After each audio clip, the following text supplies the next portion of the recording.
This episode of the Kill by Kill podcast is brought to you in part by The Black Demon, now streaming on Redbox on demand.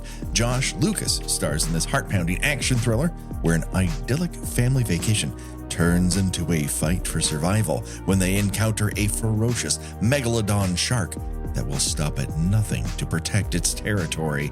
Stream The Black Demon instantly on Redbox today for the ultimate battle between humans and nature. The Black Demon is rated R from Paramount Pictures. Now, to celebrate the release of The Black Demon, we have some free digital rental passes for you to gobble up while supplies last. Please email us at killbykillpod@gmail.com with The Black Demon in the subject line for your chance to win. And now, the body count continues.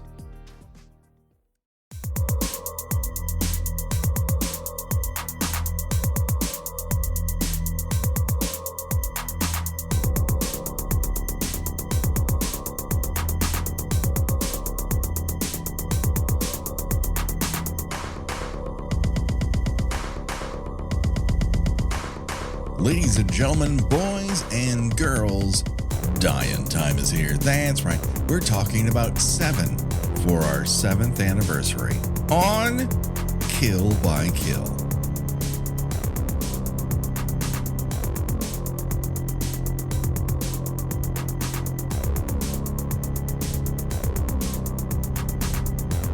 Well, greetings and salutations, Internet. It's your old pal, Patrick Hamilton, coming to you once again from, I think this might be Sawsville, USA, if I'm being honest. I think this is Sawsville. It's the most Sawsville really that can be in the United States. It's not Sawsville, Canada, but it comes close. This is the Kill by Kill podcast, where we're dedicated to celebrating the least discussed component of any horror film, the characters. And we're going to unpack all the goriest of details of David Fincher's Seven in the hopes that a victim's untimely end is just the beginning of the jokes we might make at their expense. And oh my God, it's going to be hard to make these jokes. Anyways, there's only one person that I trust to tell me, you guessed it, what's in the box. The one, the only, Gina Radcliffe. How are you doing today, Gina? I am so excited to talk about this light comic romp with you. We talk about so many dreary, dark movies. Mm-hmm. Yeah. We talked about The Exorcist. We talked about the first Alien movie. We talked about Exorcist 3. Mm-hmm. And it's so good to finally sit back and enjoy something, really, really gentle and uplifting for the soul. Something that makes you laugh as much as it makes you think, I think, is the apt description of Seven. And maybe teaches you how to love again. It teaches you where to go in the city to find someone who will make a strap-on with a knife attached to the end of it. That sort of thing. You were saying that you weren't sure where this takes place. It's Upper Raintown, Los Chicagolis, New York. That's where I've determined that this movie takes place. Yeah, I mean, they filmed it in LA, and I can tell about half the locations of the movie, but they're desperately trying to make it seem New York-y or Chicago-y, or it's big city USA, and it's going out of the way to not tell us its exact locations, because that way the audience can just project whatever weirdness they have on a specific city. It's just wherever it is, the sun never shines. Yes. Except at the end, ironically. Right. And it was filmed during one of those rare winters in LA where it just was raining all the time. It happens here. It happened this last year. So it's not uncommon, but because they had such a short turnaround time for this movie, Fincher's just like, fuck it, we're filming in the rain. And when we're not filming in the rain, we're going to make it rain for continuity. We'll just make rain a part of this. And so it becomes a little Blade Runner-y, which makes sense because Blade Runner, another classic LA location movie. So all in all, it works to the movie's benefit of being the most uncomfortable watch you can possibly get is the end goal here. Yeah, I saw this in the theater. Mm-hmm. I went with my then husband, and we took a What a friend of date. ours with us. Well, we'd already been together by that point, so it was for a while. So that wasn't one of those, why did you take me to see this? I believe that no matter how long you're with somebody, seeing Seven with that other person is a why did you bring me here situation. It's either going to drive you apart or bring you closer together. You know, we are mutually traumatized. Let's share our pain. Absolutely. We took our friend, and it was one of a small handful of movies that I have, you know, when it was over, that the audience filed out in stunned silence. Just like quality. Yeah, just you know, sort of like, I need to go think about this for a little while and just consider everything. It was the du jour of the time. It was when films would be released with the end goal of freaking people out with a particular twist. It was a twisty time at the box office, and many scripts were sold based on how they would make the reader feel at the end of it. And then sometimes those movies would be made into motion pictures. Other times they just became legendary fodder. And Seven up there with the sort of Sixth Sense sort of thing where its twist both propelled it and held it back. I saw this. I had to have been in Utah going to school, failing out of yet another community college. And it did not make me feel happy. I very much enjoyed the ride, but it did not make me feel happy. Oh, I mean, it's, you know, let me clarify. This is an excellent movie. Yeah. But it's nightmarish. It's like, when I brought this up, you know, my you know, not only, you know, fitting, you know, keeping with, you know, it being our 7th anniversary, I was like, well, this is a horror movie. Yeah. It was this or doing the Arnold Schwarzenegger clone drama The Seventh Day. And I think this is the more important work. It's certainly the movie I didn't fall asleep to on a plane. That's for sure. Yeah, no, you don't want to fall asleep to this movie. No, it's not going to broadcast good ideas into your ear holes to where your brain lives. You basically wake up kind of clutching at your fat rolls, trying to make sure they're still there. Sure. Good, still fat. This is, I mean, obviously, probably one of the more influential movies that we've covered. Certainly, we've covered quite a few. The Exorcist, Friday the 13th, Halloween, Alien would all be amongst that crew. But Seven has that long tail that goes beyond its exact genre to be reflected in other things. And bringing up Sawsville, USA in the opening is not by accident. I do not believe there would be a Saw if there were not a Seven. There's just a 1-to-1 correlation where those two Australians looked at themselves and said, we could do something like that, but make it smaller, you know, but we, like, people will be familiar enough with the context. Like, if we put it in the dirtiest tiled room possible, we'll get attention for it. Well, let's make Seven, but make the cops either evil or incompetent. Yes. Yeah. You know, standard fare. And it should be said that I do believe one of the cops we're going to be talking about in this particular motion picture is semi-incompetent. I do believe he is not fit for this particular case. And it is brought up over and over and over again by the other cop. And everyone else is like, what are you going to do? It's Sevensville. And he's going, they got to put him out there, man.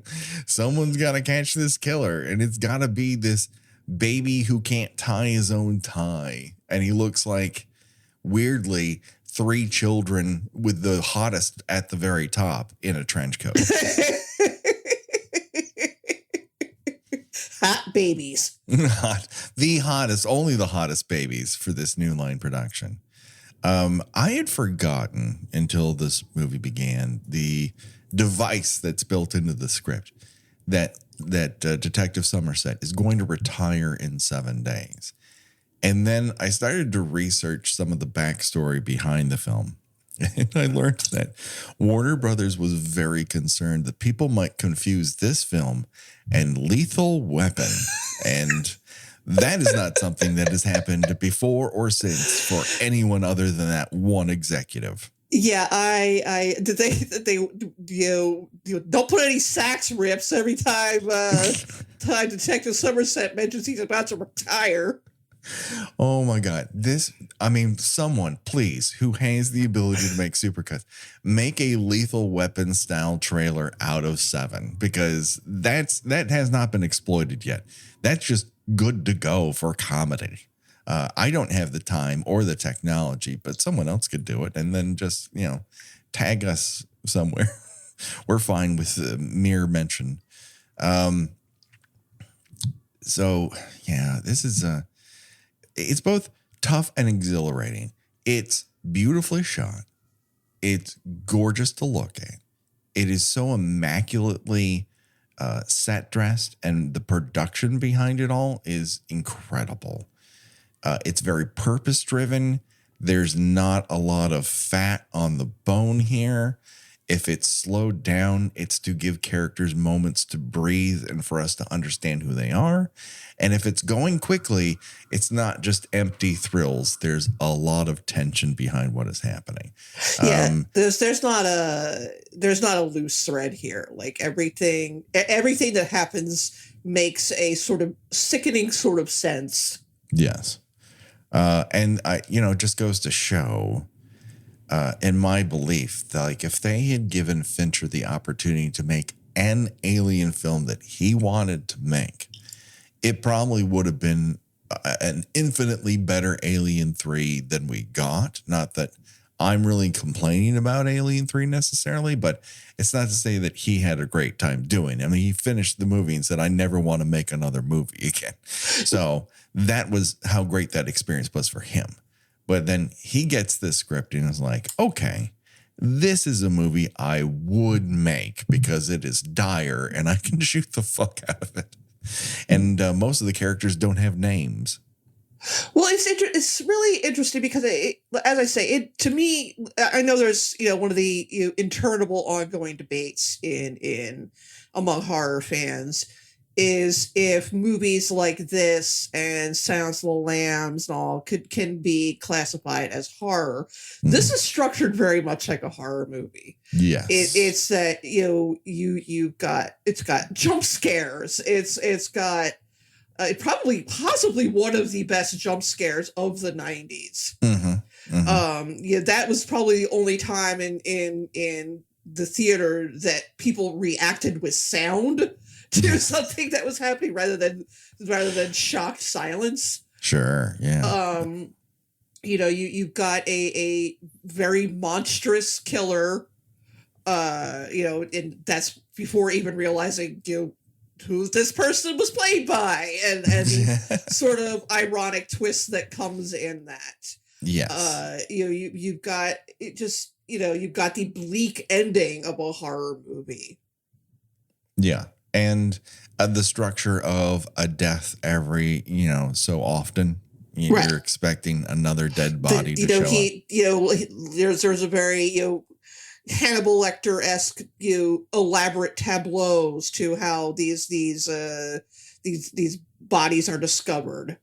And the beauty of horror as a genre unto itself is that it's a bit of a Filofax. It's very expandable. You can fit all sorts of other genres inside of it. A whodunit, a Western, a coming-of-age story. It can be all those things and a horror movie. And this is a horror procedural. That's just what it is, as much as Silence of the Lambs is, because its ability to horrify and shock is still there. And its ultimate goal is to unnerve you. And while not every horror film is, of course, built on did it scare me, this is one of those that has more to do with an unrelenting mood and just absolutely dire circumstances. And the what would you do scenario, what would you do in this person's place scenario that it ends with. I think that's what qualifies it as a horror movie proper, despite its other trappings. It's absolutely a horror movie. Right. And then you've got we're skipping ahead to the ending. But you've got the bleakness of no choice that is made in this situation is the right choice. Yes. Yeah. It's one of those thinkers, in the lead up to us starting this podcast, we both had experiences with horror movies that were somewhat reawakened our love of the genre. And certainly those movies that leave you haunted somewhat, I think really is a specific thing that only horror can really do for the most part. Certainly there are dramas that put you in that place, but horror is just built for the final shock, the final defiling of your soul, as it were, to disturb you. Comedies are not built to disturb necessarily. No, I mean, unless you're talking about something like Freddy Got Fingered or whatever, sure, yes. Where it just sort of, it's that's what's disturbing as repugnant. Its existence just shames God, and you wonder how can that big man with the beard in the clouds possibly exist if this does. So let's talk a little bit about the movie proper. It opens with Detective Somerset being called into a domestic homicide. There's a dead man on the floor with his head blown off. Guess what? That is the film's screenwriter, Andrew Kevin Walker. Walker wrote this movie when he moved from Philly to New York City, and his sheltered ass just couldn't handle it. To quote him, "It's true that if I hadn't lived in New York City, I probably wouldn't have written Seven.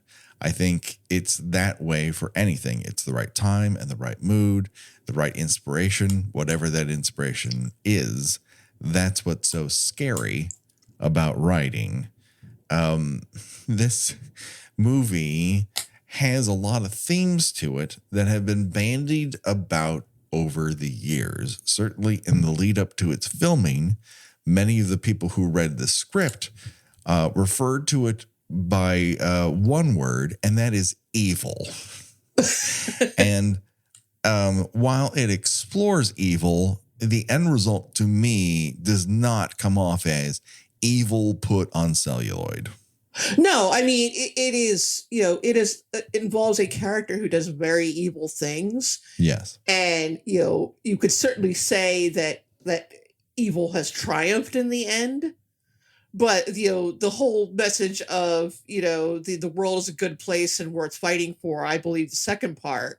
I mean, to me, that's the ultimate in good prevailing in the end. Right. In that, Somerset is, of course, devastated by, what has happened to his partner and, his partner's wife, who he'd grown to like himself.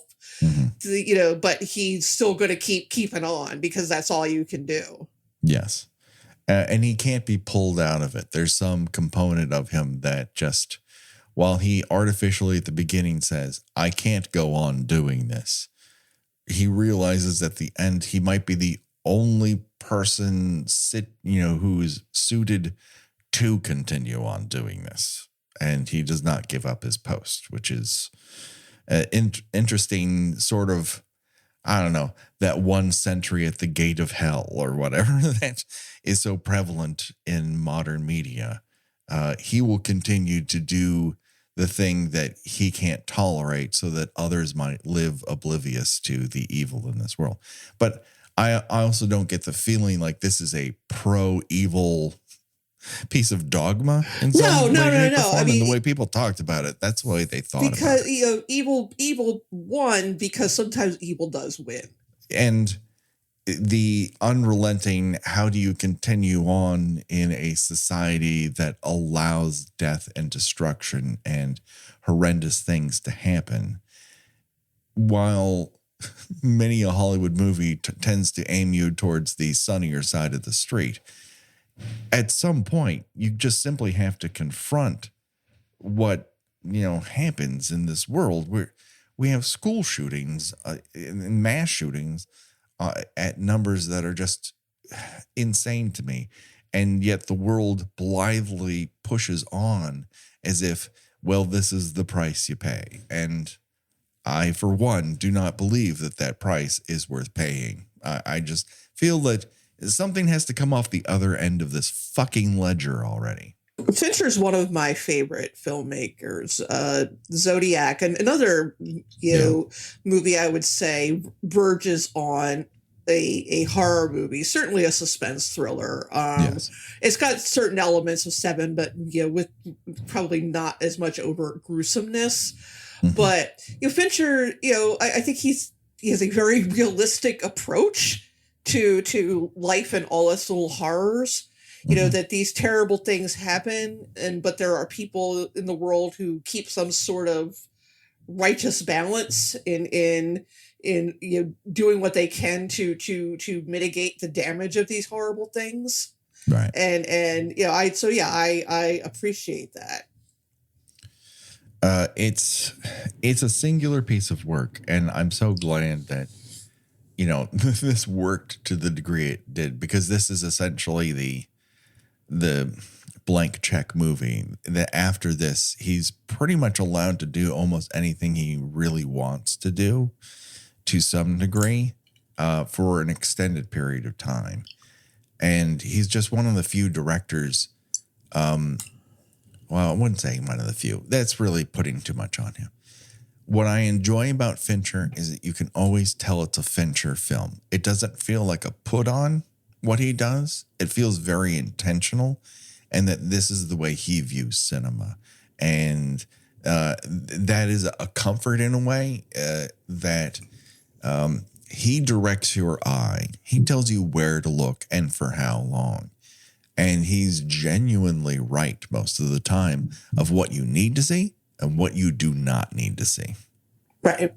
Like when you have that opening credit sequence, which is basically the character we will eventually come to know as John Doe, basically creating this incredibly elaborate scrapbook. Mm-hmm. You're basically descending into hell. Right.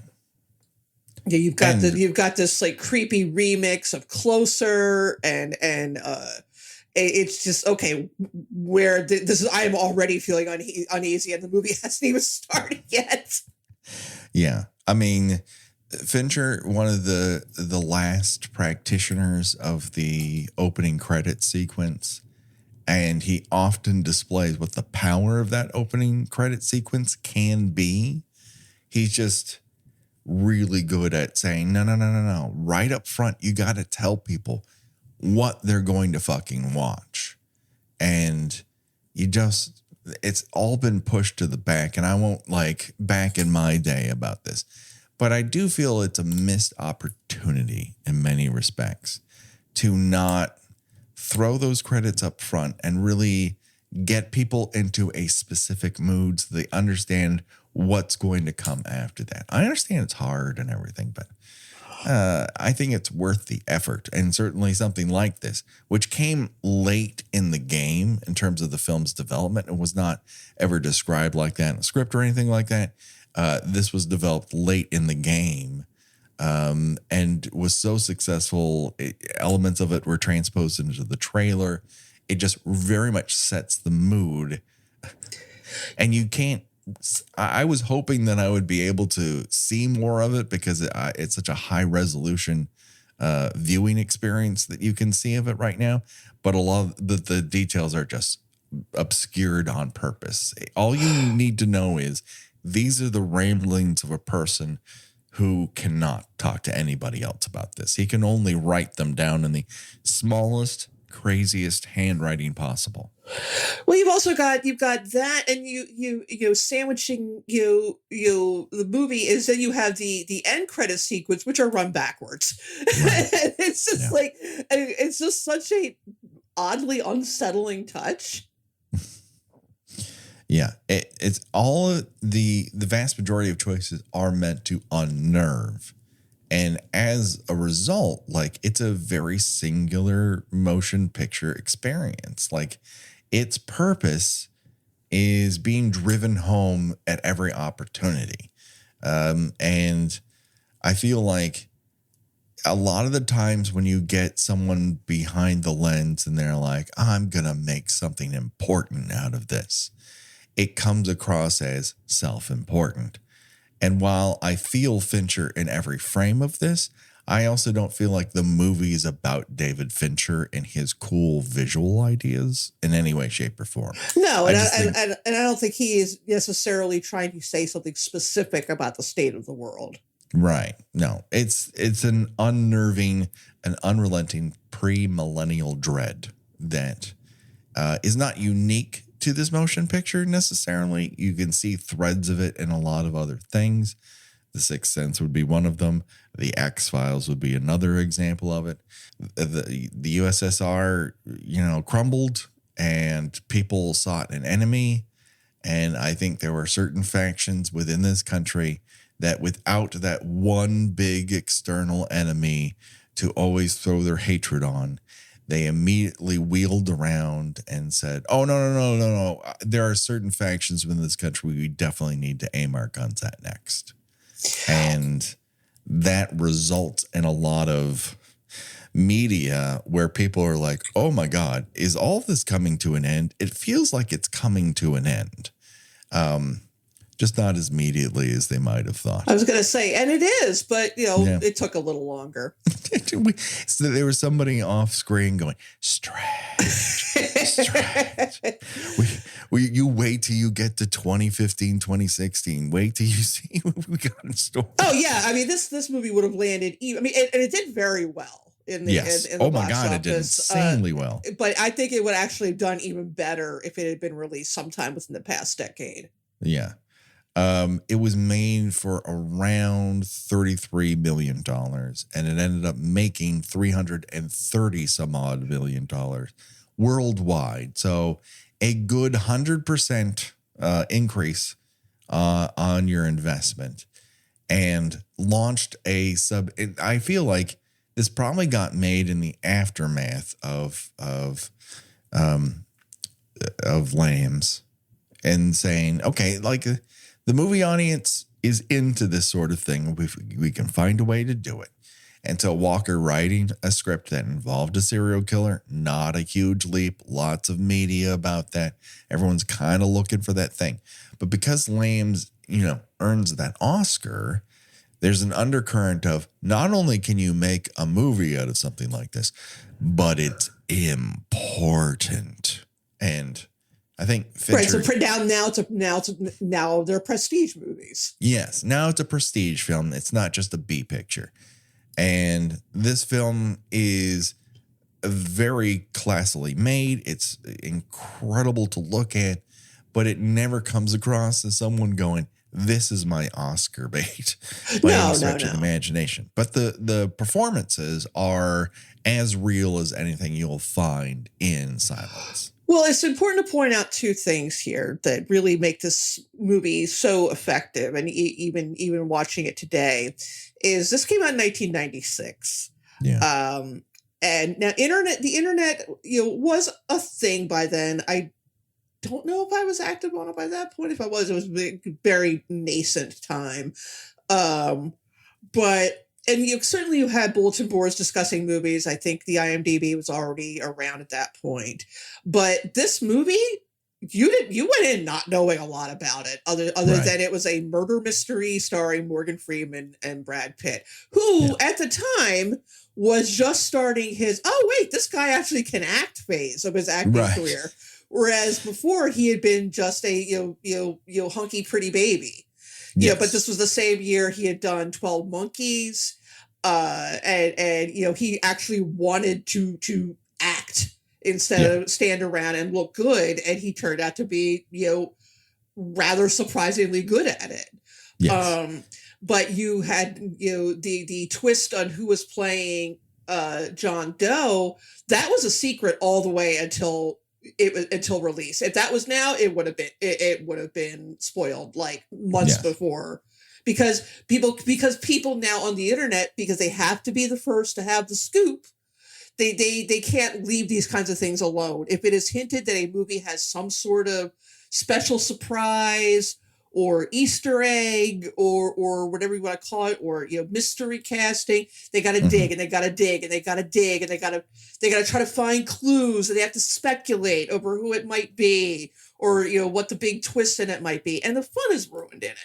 Yeah. Whereas here, the fact that it was so well hidden, and also the fact that Kevin Spacey at the time, wait, hold on, unjailed sexual abuse before enthusiast. We knew anything about him, other than he was an actor who specialized, ironically, in playing creepy fellows. He was mostly known at that point. He had just really hit it big with The Usual Suspects. But he was not a by this point Brad Pitt level star, but he was recognizable. You would have been like, hey, it's him. Yeah, I mean, he was going to be a character actor guy. He had basically done a bunch of character actor things. And so he talked about it at some point, basically said that if he was third billed, and the entire movie is built around the two guys who are also top billed, searching for a murderer they can't find, everyone's going to know it's him. Yeah, I believe it was his idea to go uncredited. And I thank him for that every day, because then I don't really have to credit him with anything. It has to be said, he's very good in this movie. I mean, it pains me to say so, and maybe it's because I go into it now knowing what I know about him, but the way his character is finally introduced is so chillingly effective. That, I don't know if it's because he inadvertently, or maybe not so inadvertently, I don't know, he does seem like he might be a sociopath, brought his real life proclivities into the performance. Yes. He reveals himself unknowingly in this particular performance. So enough said about that, gentlemen. Let's talk about other people. Brad Pitt, as you mentioned, he has a bunch of juice on him after Legends of the Fall and Interview with the Vampire. And he's like, hey, I'm not just a set of abs. Maybe I have more to give. And he gets this script, and he's desperate to be in it. He goes, I'll do anything. I'm gonna cut some weight. I'm gonna cut off my luscious locks. And I mean, he still looks amazing. Right. He has a kind of scrubby mustache, and like he looks like he's growing out a crew cut, and it's that's about it. Otherwise, he looks great. He's constantly touching the top of his head, like he hasn't been able to do it in a really long time. Well, have you ever gotten like a buzz cut? You like want to like this? Yeah. It's like fun to like kind of like run your hand on it. No, it feels good. And he makes it into a character quirk. But it really does feel like the whole time's like, I used to have a lot of hair up here. It's the way it comes across. The weirder thing is to think about who else would have played Mills if Pitt hadn't pitched himself so hard at New Line and brought Fincher into the mix. Because up until that point, New Line was like, we want this to be, we need someone who's played a detective before that people will be comfortable with.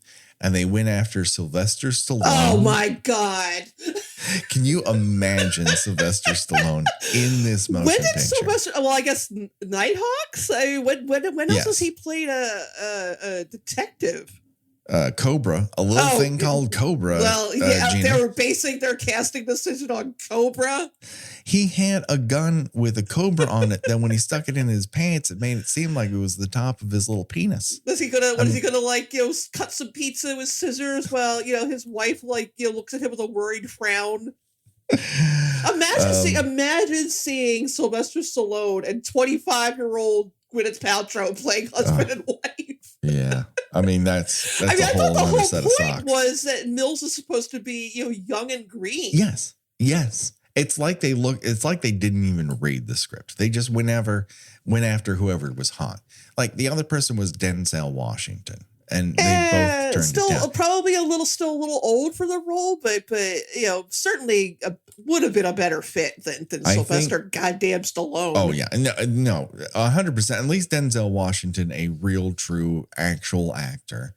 And probably would have found a way to do it. But he never comes across as openly stupid. There's an inherent intelligence behind Denzel Washington that I don't think he's ever been able to play off as dumb. I'm just picturing Sylvester Stallone doing the whole "What's in the box" scene at the end. I can't. What's in the box? I can't. What's in the box? What's in the box? What's in the box? Yeah. No. I mean, this movie becomes something entirely different and something incredibly stupid. It's a real tightrope walk. If you don't have the right people in place and they're not playing what is on paper, I don't think it works. You need somebody to be on Brad Pitt's particular level at that moment in time in order for this to work. And you need Morgan Freeman at his most wise sage level in order for that to work. Because I don't know, the other people they had in mind for Somerset was Walker wrote it with William Hurt in mind. All right. Yeah, my opinion of William Hurt is not good. Well, I mean, again, you're bringing, and I'm not saying that you're wrong to do so, but you're projecting what you know about him, in real life onto this character, which right. I get that, I understand. Yeah. And then other people who flatly turned down the role: Robert Duvall, Gene Hackman, who I think could have played it, and Al Pacino, which no. I mean, Al Pacino was doing those kinds of roles in his sleep at that point. Right. And that's the thing. I don't think you want somebody who can do it in their sleep. I think you need somebody who's wide awake about what this movie is. Somerset he's not cynical. He's not jaded. He's just tired. Yeah. But he absolutely loves the searching for clues aspect of this job. He loves can't help himself. He loves the research. I actually find the scene where he's just researching about the 7 deadly sins and and Paradise Lost and Dante's Inferno and all that. That's almost relaxing to me because he's absolutely he's unbothered, in his lane, moisturized. This is his element. This is what he loves about this job. True. That's LA Central Library. If you ever want to go, it's gorgeous and it's beautifully photographed here. It looks like Batman lives there. I love that the security guards are bringing him in after hours or putting on its favorite classical music. I mean, I honestly love this scene. I think it says so much about this character is that he doesn't hate police work. He loves police work. He's just tired. Yes. And he's tired of seeing what he has to see in order to do police work. Right. Is the big he's seen too many things.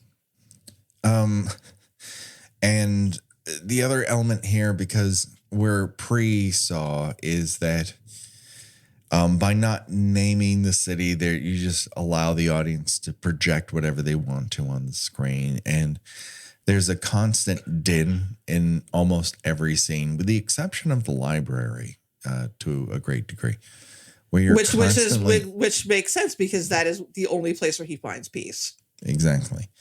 Everywhere else, you're constantly hearing voices and garbage trucks and rain. And of course, when you have the scene with the with Mills and his wife Tracy, who's played by Gwyneth Paltrow, you have their little scrubby apartment, which is literally shakes like an earthquake every time the elevated train goes by.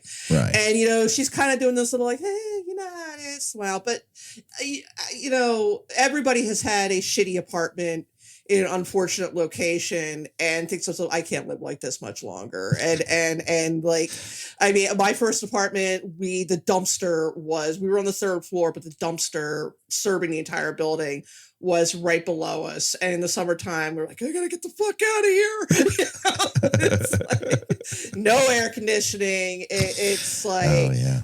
And again, that is, when you're young and you're hungry and you're broke, you put up with these things, but, you could tell that she's like, some sweet little suburban girl who did not quite know what she was getting into when, she married someone who wanted to be a big city detective. Yeah. She expected that, maybe they'd live in the suburbs or that, he'd be home for dinner every night, and that doesn't make her a bad or naive person. It just means maybe they came into this with different expectations.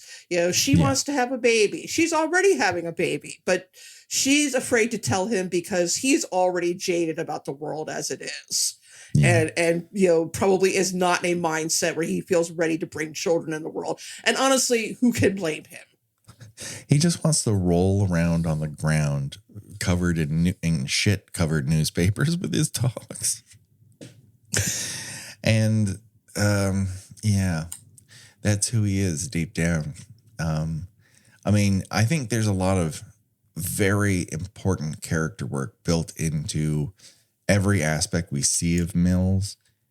One of them being in that apartment scene when he goes, I'm going to get another beer. What do you want? Somerset goes, wine, actually. And he comes back with this tall tumbler of wine, nearly filled to the top of wine. And the look that Somerset gives it is like, oh, Jesus. I'm in a lot of trouble. I'm gonna have to do all the things. He's a greenhorn. He's very naive, but doesn't think that he is. Mm-hmm. Oh no, he thinks he's real fucking smart, and he's instinctive, and that's a kind of smart.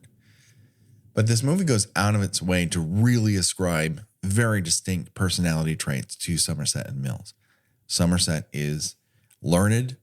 Somerset understands there's a depth to this crime you do not see every day, that it is not just a one-off, that whoever is getting involved in this is going to continue to do more and more disturbing things, and he doesn't want to end this way. It's just, it's going to end badly, and he does not want to be on that train. And Arlie Ermey, who had originally auditioned to play John Doe, I might add. Ooh. And ends up playing police captain. No name, just police captain.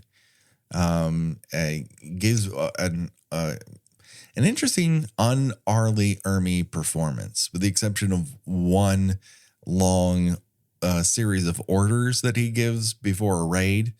He's primarily speaking in very low, hushed tones, which is off-putting from Arlie Ermey. I want to hear him shout at people. Speaking of the police station, one little touch that I love, and this is one of those movies where there's a lot of shit happening in the background. Oh yeah, and I'm pretty sure a lot of it is it's not necessarily weird or wrong, but it definitely exists to make you feel off-centered a bit. And this bit, I don't know that it's that necessarily. It's more symbolic in that as we know that Somerset is in the waning days of his job at the police department. Mm-hmm. They are already scraping the letters off of his door. Right. Yeah. And it's like, everything's just going to keep going without you. Yeah. And that's jarring to think about, that if I leave this place, nothing really is going to change. There's, the space that I left is just going to be filled in with another body soon. Probably the truest statement ever said out loud on this podcast, Gina, is that after us, another body will simply occupy where we were. Yeah. I mean, that's true of everything. It's, it's like when we were, young and dumb and we broke up with somebody, we thought that, they'll never find anybody to replace me. It's like, no, they'll find somebody to replace you. I'm highly replaceable. It's to this day. It's kind of a bleak thought, but it's, that's true of everything, I mean. In terms of the symbolism inherent to this motion picture, has anyone posited, and I'm sure this has happened somewhere online, but I'm just going to say it because it occurred to me. Has anyone ever posited that the entirety of this motion picture beyond the pre-credit sequence is actually Somerset's dream? Probably. He goes to sleep and then the movie happens. Yeah, sure. Why not? It's just his hell dream. Yeah. It's his. Is that he wakes up and Mills is actually the janitor or something like that. Exactly.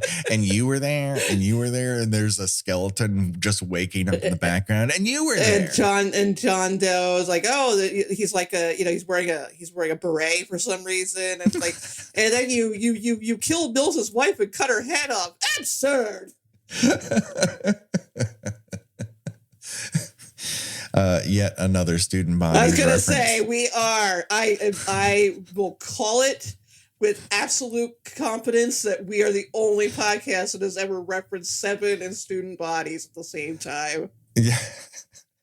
Truly, two films that share a central DNA in that they were shot on celluloid, exposed to 24 frames per second. And that's the beginning and end of their commonality. Imagine if, in Seven, it just showed a number ticking off. Well, it does have. Doesn't it have like countdown of days or something? It has days of the week.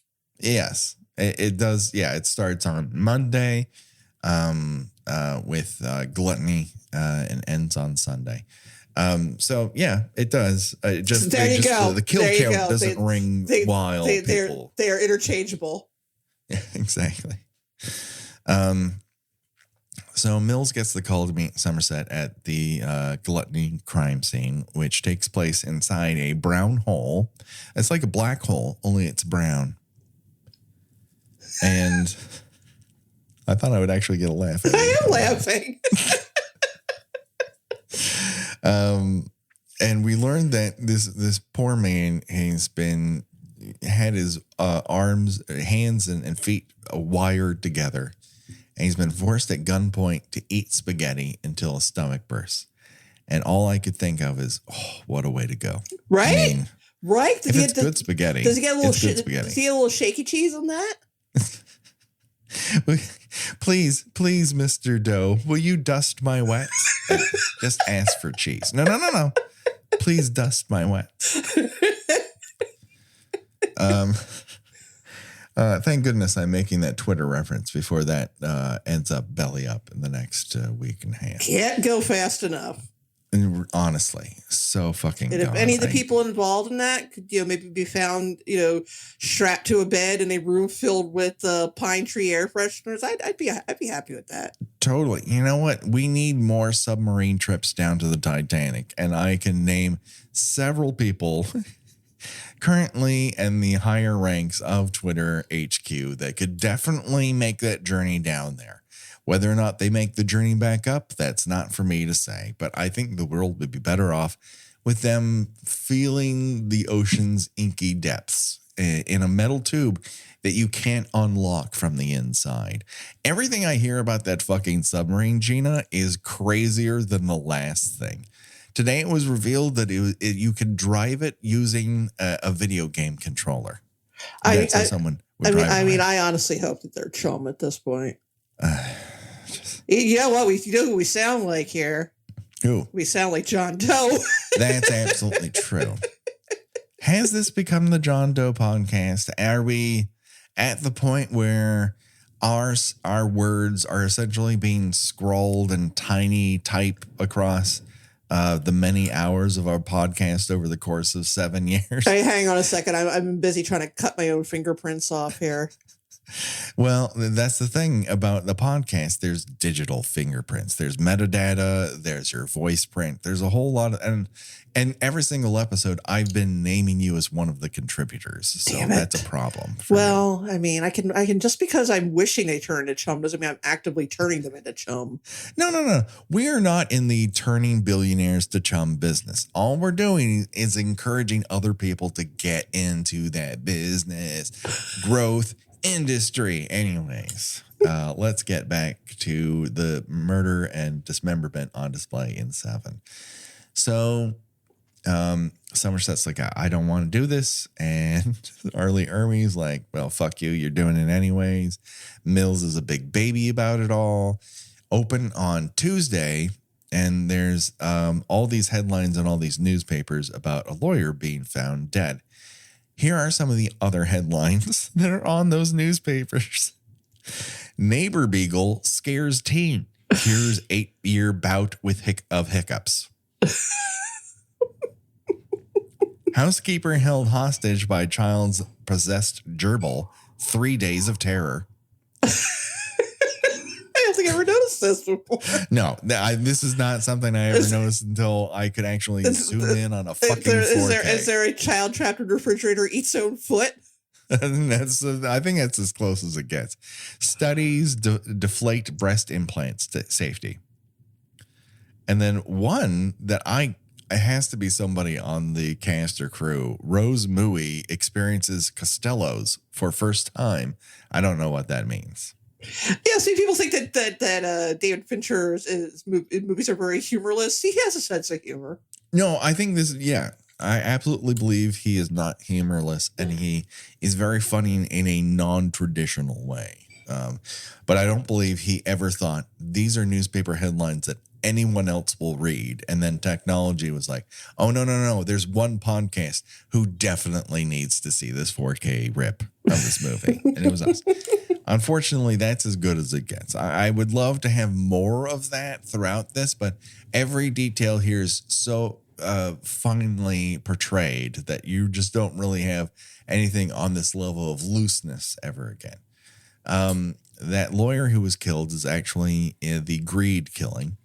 I think it helps that Doe spells it out on the carpet in blood for Mills, because he's not quite the detective who would have pulled a refrigerator away from a wall because of linoleum pieces in someone's stomach and figured out the gluttony killing, for example. No, he's very rash. He's not precise in the way that Somerset is. Yeah. And ultimately, one of the tragedies is his rashness is what brings John Doe closer to his wife, because he has an angry confrontation with a photographer who happens to be John Doe in disguise, and is trying to get a picture of them so that he can figure out who he's dealing with. Yeah. To get information on them, which Somerset, plainly tells Mills, anyone can get any information with enough money. And then later in the movie, shows him how to do it. But we'll get to Mark Boone Jr. We have to do other sleazy things before we get to Mark Boone Jr. Somerset spends the evening in the library. And I think this sets up the battle of wills between the two, or their opposing mindsets, as it were, between the known and unknown. Mills believes that this killer will reveal themselves through mistakes or clues at the crime scene. If he just stares at them long enough, it'll pop into his brain. Somerset already knows that these two murders were more than premeditated. They were constructed. You're dealing with somebody who's not being rash. You're dealing with someone who is doing this with a very distinct purpose, and to discover that purpose will unlock some knowns but he has a bad feeling about what he's about to discover. So you have Mills who believes he can, see what he can see to catch a killer, and asks Somerset at one point, you've read my file. You've seen the things that I've done. And Somerset's like, no, I have not. It's not something I spend my time doing, is researching your great cases in your past. I'm much more concerned with what's right in front of us. And Somerset knows that understanding the message behind these murders will link back to the person who committed them. And then the other element at play here is that Somerset is doing research to assuage his own guilt for leaving. If he puts the information in Mills's desk, he'll have it. He won't be able to do it on his own. But this is one thing I can do, and then maybe I will feel free to walk away from it. Of course, what Somerset does not know is that Mills is having a hard time reading that material and ends up getting cliff notes. Actually, he hires another cop to do it for him.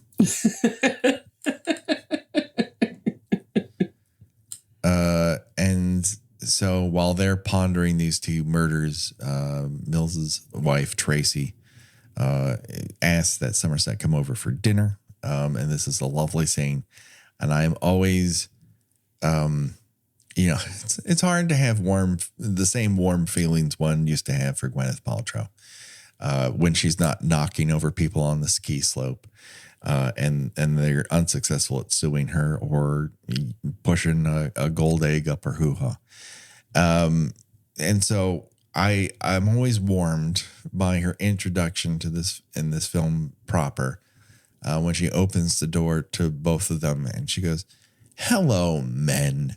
It's just so fucking cool. Yeah, I mean, she's I think that she and Brad Pitt were already a couple by this point. Certainly, if not, they at least met while doing this, and they have a very easy rapport with each other. I believe in them as a couple, which is important because it makes it all the more gut wrenching. It makes the climax all the more gut wrenching.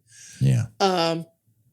And again, I feel like she very much loves him, but this is not at all the life she envisioned for herself. Right. Yeah. And she is absolutely trying to make the best of the situation. And is coming to a slow realization that there might not be a best to be made of it, and feeling guilty about that.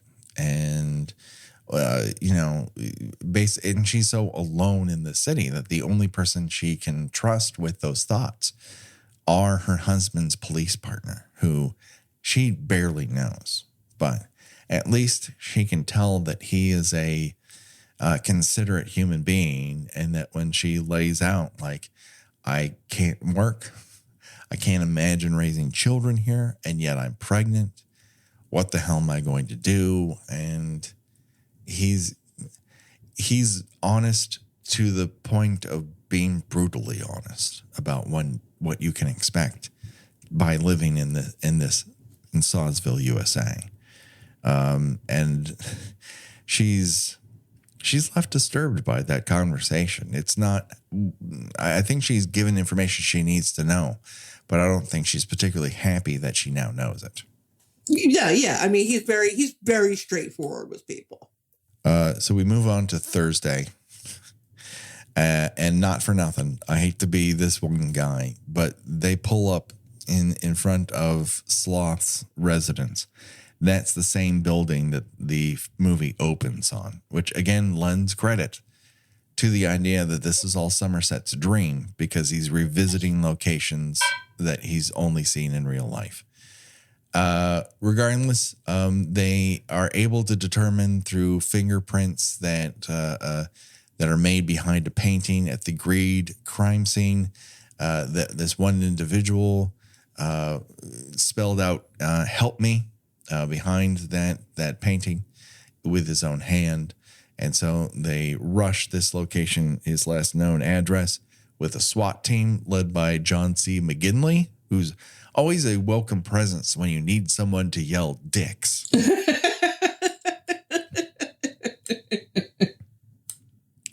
And we mentioned it before. the impact of that guy waking up has not dampened at all. No. It's like I said, it is a classic horror movie jump scare. Yeah. And so wild leading up to it. You see a body that you just can't believe is someone played by a real person. That is not a mannequin. That is a real person.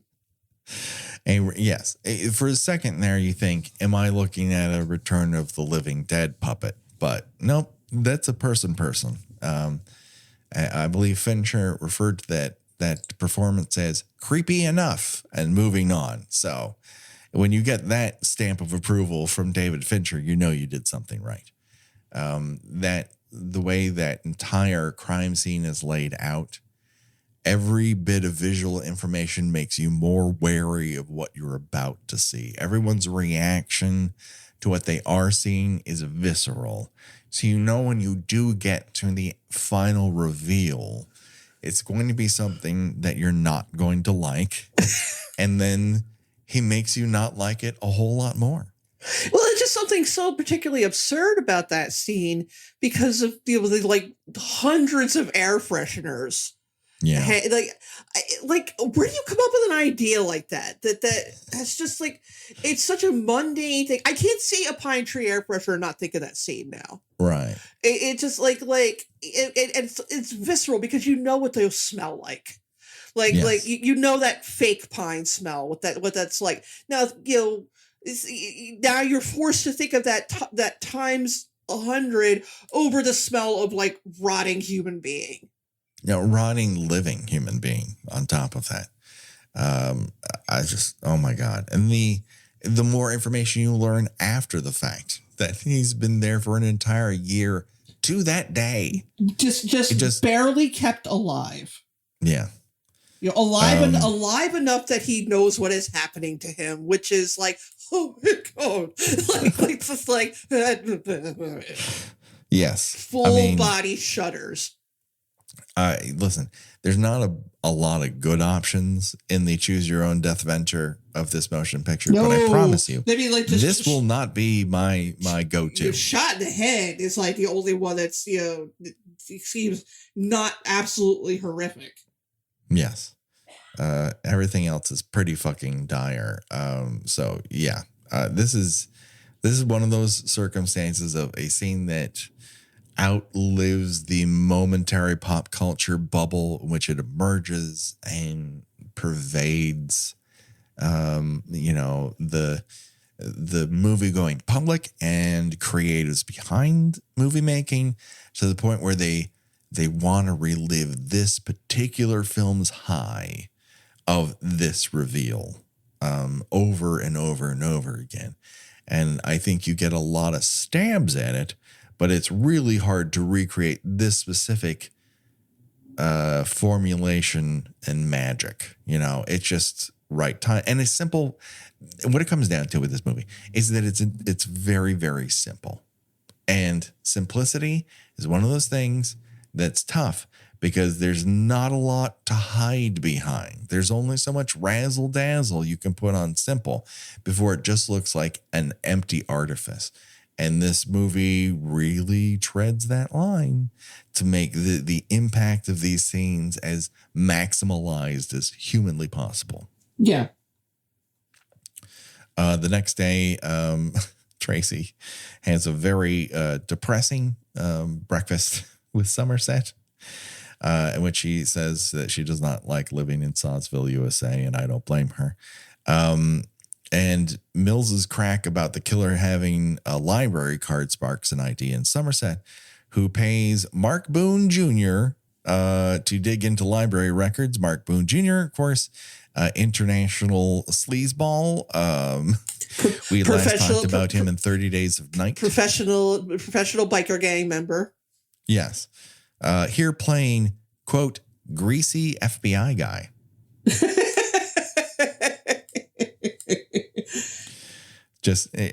You could have just said FBI guy, and knowing that it's Mark Boone Jr., the greasy would be implied, but no.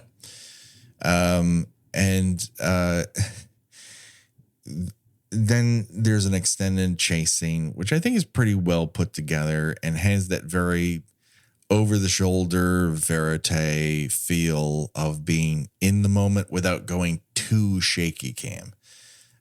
Fincher's, I feel like, really knows how to make sure that you get the impact of certain scenes without just making it be a vibration fest to make up for filmmaking, which I unfortunately takes up a great portion of the 2000s. Oh yeah, definitely. But this just goes to show that a certain unjailed sexual assault enthusiast sort of made a heyday for a while with Killers with Leg Injuries, because he plays one here, and the Usual Suspects as well. Yeah, everybody's got to have a niche. Mills gets his ass handed to him and takes it about as well as you think he would, and kicks down John Doe's door, and you're like, fuck, my guy, come on. They try to play around with him paying an unhoused person to state, oh, I called the police for this particular reason. But you're like, Jesus, like, holy shit. Yeah, and he's very indignant that that Somerset does not take him particularly seriously as a police detective, and clearly he shows that impression is valid over and over again. Again, he's rash. He's he's temperamental. He's not cut out for this kind of work. No, he is enamored with the idea of this job. It's not to say that he can't do it, but there are elements that he wants to play cop. He does not want to be a cop. He wants to play a detective. He's not very good at going out and detecting. He wants to take down the bad guys. He does not want to do the actual investigative work, which is the part that Somerset excels in.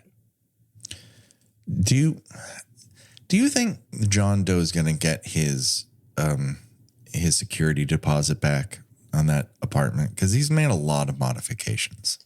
I mean, he really doesn't have to worry about it by the end of the movie. But I mean, I think a savvy, if this was today, the landlord would probably open up a tourist attraction for the folks who love the true crime. Sure, it's made for it. I mean, the Instagram snap opportunities in that apartment are really priceless. You put that in Vegas, you got yourself quite an attraction. So now we're on to Saturday. There's various pictures of a blonde sex worker in Doe's apartment, which and a bill which lead Detective Mills and Somerset to Wild Bill's Leather, where they learn that Doe has commissioned a strap-on with a knife on the end of it. And somebody said, sure, why not?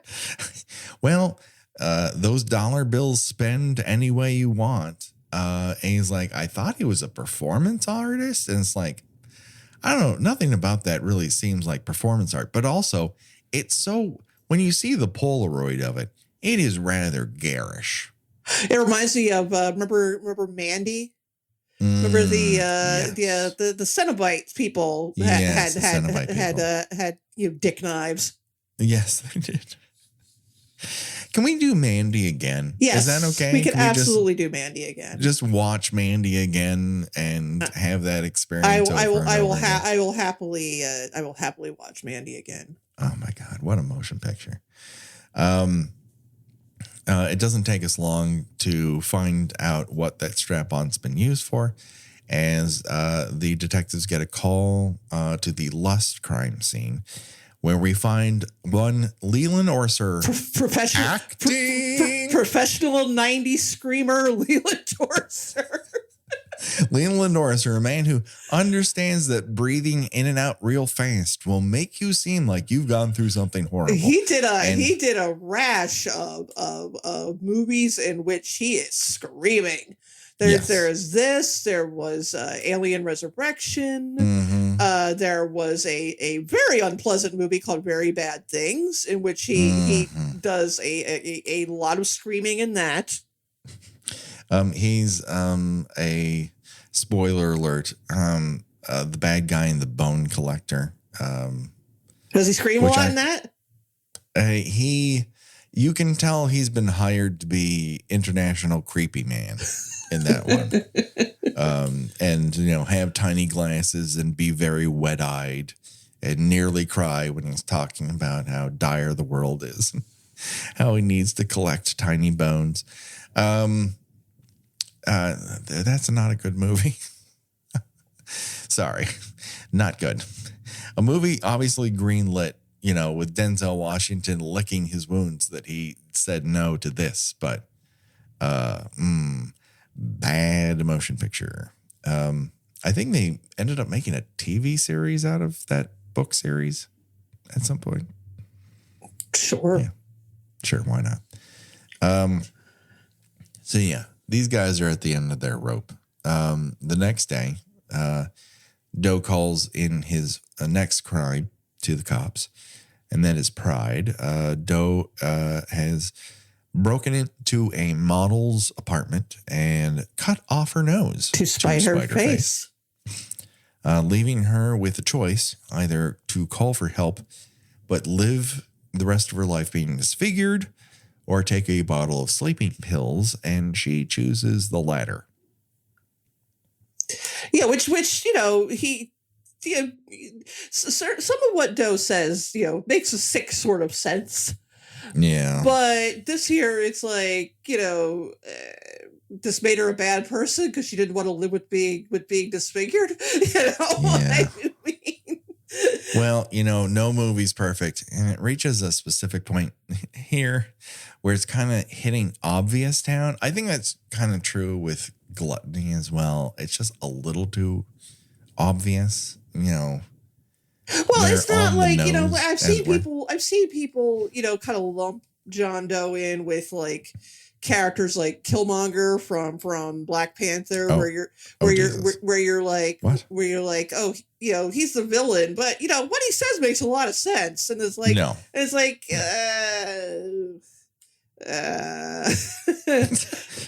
Yeah, I think you need to put that back in the tumbler and see if that rock shines a different way. I'm sorry, that is asinine in every way, shape, and form. Yes, we can all look at the world and think to ourselves, this could all be improved.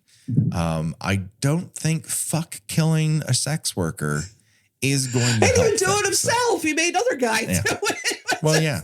It's like, well, now you're just being a pussy about it. Well, he learned that Leland Orser's in town. He goes, I like what he does. I think I can push him to the point where it really comes off, really interesting on camera. And, who can blame him for it? Whereas this is just kind of like, okay, all right. And, Mills and Somerset are kind of at the end of their rope here. They know kind of who this person is, but they don't know where they are.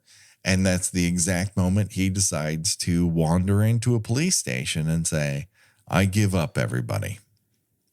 Yeah, again, this putting aside all, real life issues one may have about Kevin Spacey, this is such a well done sneaks. Again, when audience went into this, they had no idea who was playing this character. Exactly. Like, none. Like it and people respected at the. I mean, I don't mean to sound like back in my day, but right. People respected the twist. And I think there were fewer ways to ruin it. Right. I mean, and a lot of people were like, who's Kevin Spacey? Because he wasn't like a huge name at this point. Yeah. You knew who he was on sight because he had a very distinctive look, but yeah, so it was, a shock when he just just yells out detective and he turns himself in a really spectacular manner. He comes across as super creepy. It's very, very effective. Well, it's also the only time he ever yells. Like right. The rest of the time he's very calm. He's very soft spoken, which is always to me like way more unsettling than somebody you screaming and ranting. Yeah. And I think you need an actor of a certain caliber to carry off what is the last 20 minutes of this film, which is a one-act play in a police car for the most part. Right. He's monologuing at them. And yes. Somerset is listening, and you can tell Somerset's thinking there's some bullshit happening here. We're being even before they even get to this lot where he claims that there's another, where they'll find another crime scene, hint, hint, wink, wink. You could tell he's like, I think we're riding into something bad here. And Mills keeps cutting him off and interrupting him and insulting him and he's like, yeah, blah, blah, you're crazy, shut the fuck up. And not listening to him when basically, John Doe is, very slowly and methodically announcing this is not over yet. You think, you've assumed that I'm going to take you to find someone who's already dead. I didn't say that. I said I would take you to a crime scene. I said I would take you to a crime scene. I didn't say there was a body already there. And I think Somerset has caught that and Mills has not, because Mills doesn't pay attention. No, he can't pay attention to anything. The delivery scene does evoke something that I think.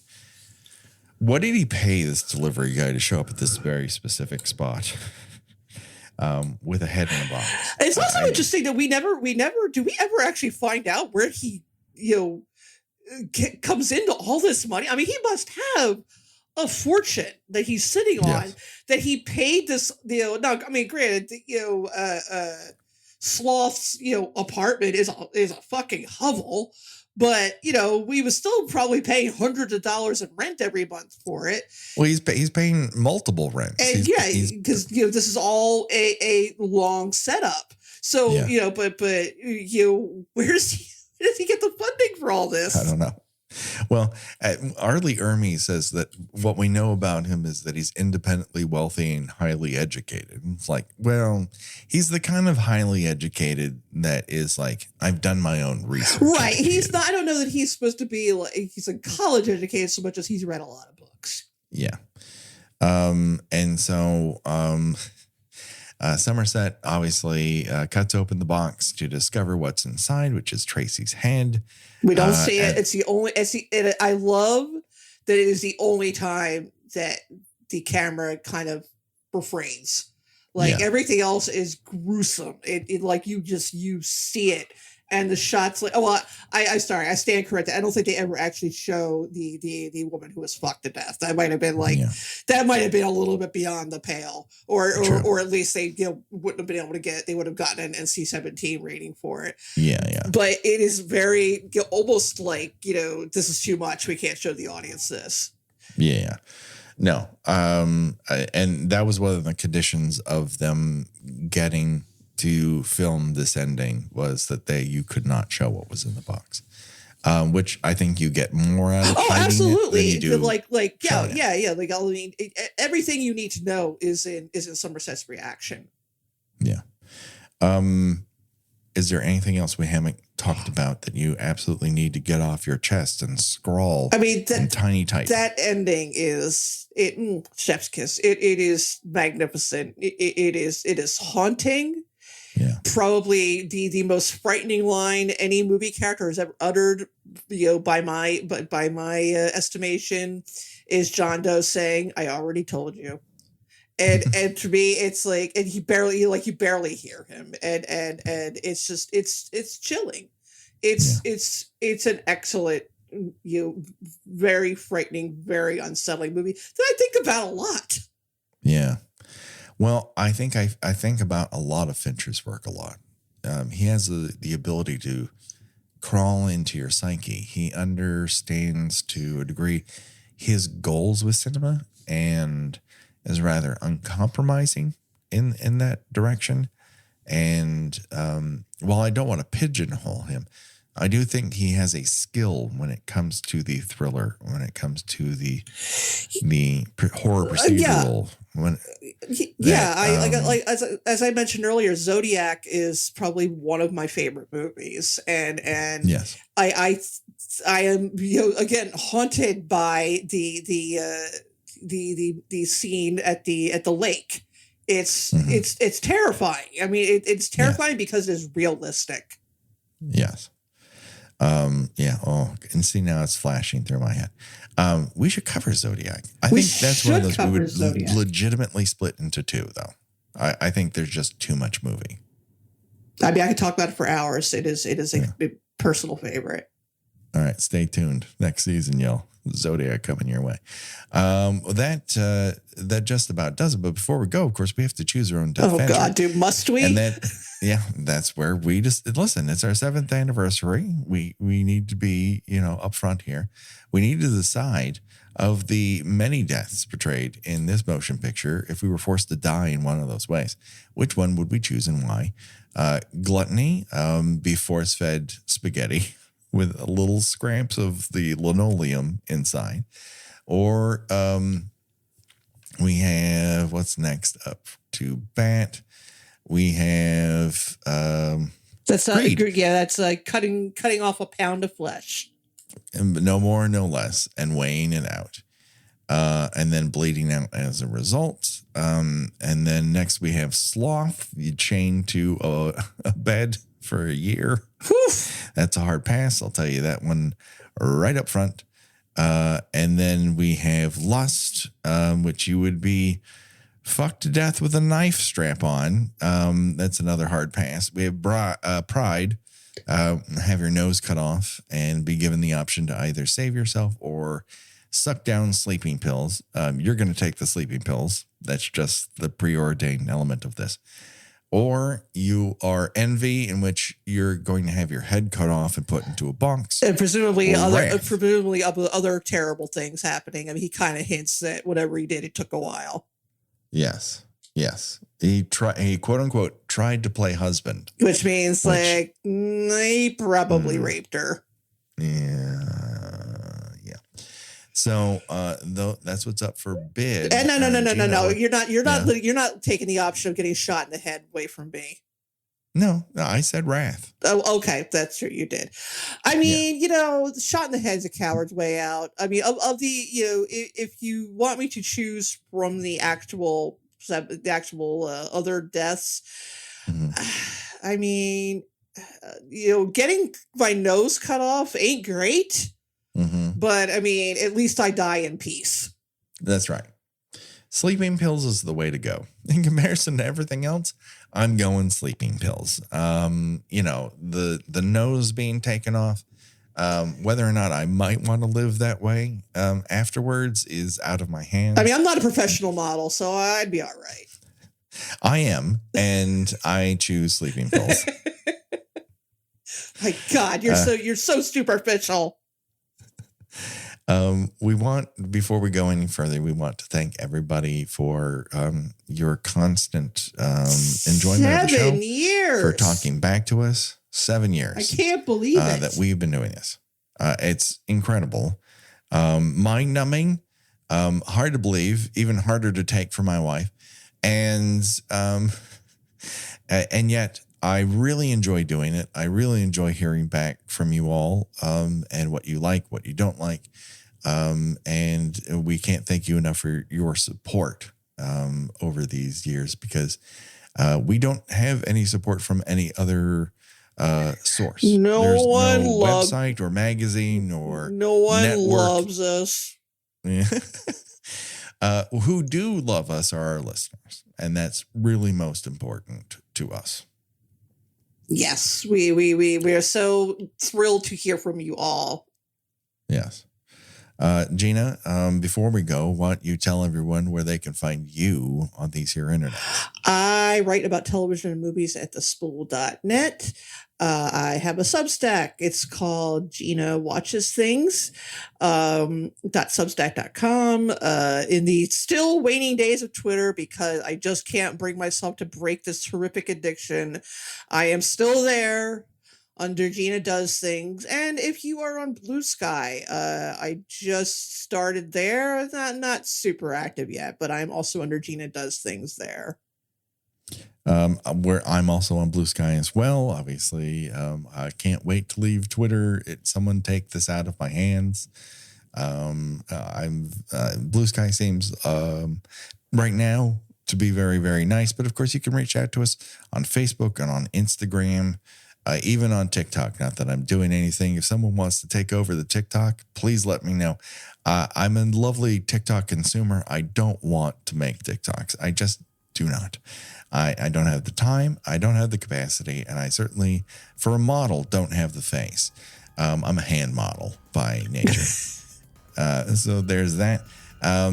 Don't worry, folks. The body count will continue for at least another season, baby. We're wrapping up season 4, but season 5 is fast approaching. We have fun things coming your way, including a replacement episode for one of our earlier that had to be taken out of circulation for more jerk-related reasons, but we'll get to that. You'll know all about it very, very soon. For myself and for Gina, bye-bye, and thank you, everyone. Thank you. We love you. Kisses.